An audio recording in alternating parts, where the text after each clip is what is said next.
చేస్తున్నారు అని అడిగిన.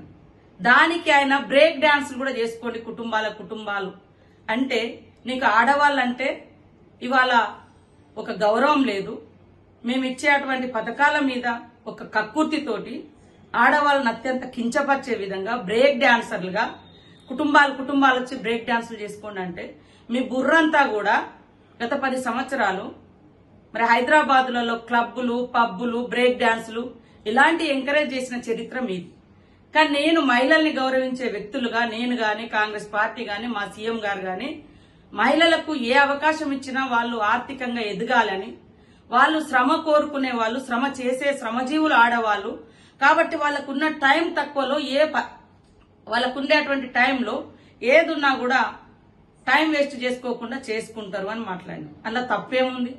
ఇవాళ మీరే అంటుర్రు కొట్టుకుంటారు ఇట్లా అవుతుంది. ఖాళీగా ఉన్నప్పుడు సీటు ఖాళీగా ఉన్నప్పుడు ఇంటికి పోయే క్రమంలో సరే వాళ్ళ ఇంటికాడ పోయి చేసుకునే పనులు బస్సులో కూర్చొని చేసుకుంటున్నారు ఇతరికి డిస్టర్బెన్స్ కాకుండా. దాన్ని మాట్లాడితే మీరు బ్రేక్ డాన్సులతోటి ఆడవాళ్ళని పోల్చడం అంటే ఇంతకంటే దుర్మార్గం ఏమైనా ఉందా?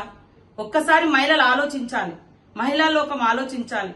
ఏం మాట్లాడుతున్నారు కేటీఆర్ వాళ్ళ పార్టీ? ఉచిత బస్సు ప్రయాణం అంటే మీకు నచ్చదు, గృహజ్యోతి పథకం ద్వారా పేదవాళ్లకు మరి 200 యూనిట్ల కరెంట్ ఇస్తే నచ్చదు, గ్యాస్ సిలిండర్ 500కి ఇస్తే నచ్చదు, పేదోళ్లకు లబ్ధి చేసే ఏ పథకాలు నచ్చవు మీకు. గుట్టలకు పుట్టలకు 100,000 ఎకరాల ఫామ్ హౌజ్లకు 1,000 కోట్ల రూపాయలు ప్రజాధనాన్ని కట్టబెడితే మాత్రం రైతు బంధు పేరుతోటో ఇంకో పేరుతోటో కట్టబెడితే మీకు నచ్చింది. మహిళలకు ఉచిత బస్సు పయనం పెట్టిన కానుంచి ఎంత కక్కుర్తి పడుతున్నారు, ఎంత దుర్మార్గంగా ఈరోజు